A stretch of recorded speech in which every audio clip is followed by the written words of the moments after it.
Hello dear students, welcome to Maths Education. ইতিমধ্যে বোৰ্ডত তোমালোকে নিশ্চয় এটা কোৱেশ্চন ধৰিব পাৰিছা। এই কোৱেশ্চনটো ক্লাছ 9 ৰ ম্যাথমেটিক্স বুকৰ চেপ্টাৰ 1 ৰ পৰা লোৱা হৈছে।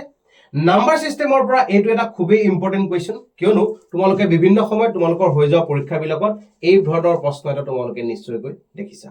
এতিয়া এই প্ৰশ্নটো কেনেদৰে সমাধান কৰে তাৰ এটা আটাইতকৈ উজু পদ্ধতি তোমালোকলৈ মই আগবঢ়ালো। তোমালোকে সকলোৱে নিশ্চয়কৈ বুজি পাবা, একেবাৰে শেষলৈ খুব সুন্দৰকৈ চাই থাকিবা। প্ৰথম কোৱা হৈছে আমাক যে if x is equal to 1 plus root over 2 অৰ্থাৎ x ৰ মান দিয়া আছে, x ৰ মান দি পেলাই আমাক কোৱা হৈছে যে x minus 1 by x whole cube ৰ মানটো 8 হ'ব বুলি আমি দেখাব লাগে। এইটোৱে প্ৰশ্নটো। এতিয়া প্ৰথম কামটো হ'ব এনে ধৰণৰ প্ৰশ্নবোৰ সমাধানৰ ক্ষেত্ৰত দিয়া আছে given quantity টো আমি লিখি লম, দিয়া আছে x equal to 1 plus root over 2।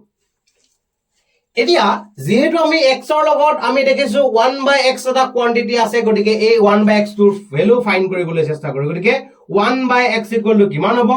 1 by 1 plus root over 2।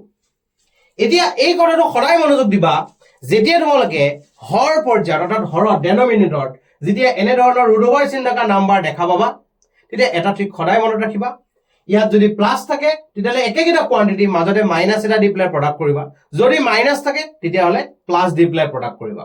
আমি আমাৰ ভাষাত বুজিবৰ বাবে কথাষাৰ তেনেকৈ কলো, যদিও বা এই পদ্ধতিটো এনেদৰে যেটো কৰা হয় তাক কোৱা হয় পৰিমেয়কৰণ, ৰেশনালাইজেশন বুলি কোৱা হয়। গতিকে আমাৰ কামটো হয় ৰেশনালাইজেশন কৰা। গতিকে মই কি কৰিছো, ফাৰ্স্ট তোমালোকে এটা ট্ৰিক মনত ৰাখিবা, সদায় যেতিয়া এনে ধৰণৰ কোয়ান্টিটি দুটা থাকিব তেতিয়া সদায় কি কৰিবা, যেটো কোয়ান্টিটি ডাঙৰ কোয়ান্টিটি তাক আগত লিখিব চেষ্টা কৰিবা, তোমালোকৰ বাবে সুবিধা হ'ব। গতিকে মই কি কৰিলো যে 1 তকৈ root over 2 ৰ ভ্যালুটো যেহেতু ডাঙৰ হ'ব, গতিকে root over 2 টো মই আগত লিখি ললো, root over 2 plus 1। আমি কৈছো যে যেটো কোয়ান্টিটি থাকিব একেটা লিখিম, মাজত প্লাস থাকিলে মাইনাস আৰু মাইনাস থাকিলে প্লাস লিখিম। গতিকে root over 2 minus 1, ইয়াটো আহিব root over 2 minus 1। এটো এপ্লাই কৰি ললো।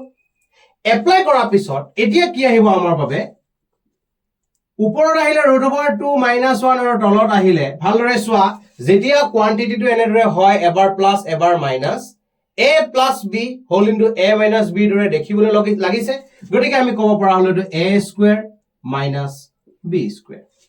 ফৰ্মুলাত আমি লিখিলো, ফৰ্মুলাত লিখাৰ পিছত এতিয়া আমি ওপৰত থকা কোয়ান্টিটিটো লিখিলো root over 2 minus 1 আৰু তলত আহি গল আমাৰ বাবে 2 minus 1 মানে হৈছে 1। গতিকে ডেনোমিনেটৰত যেহেতু 1 আহিলে, গতিকে আমি লিখিব পাৰো root over 2 minus 1 ডাইৰেক্ট লিখিব পাৰো, হৰত থকা 1 টো আৰু আমি এক্সট্ৰাকৈ লিখি থকাৰ প্ৰয়োজন নাই। তো ফাইনালি আমি দেখিলো x আৰু 1 by x দুইটাৰ মান আমি পালো।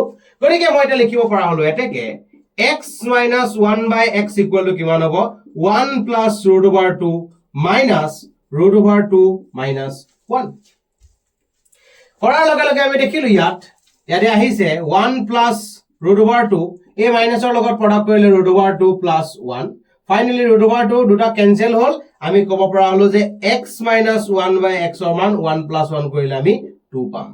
গতিকে দুয়োটাকে যদি মই কিউব কৰি দিব চেষ্টা কৰো তেতিয়ালে কিমান হ'ব, এফালে কিউব কৰিলে 8 আহিব।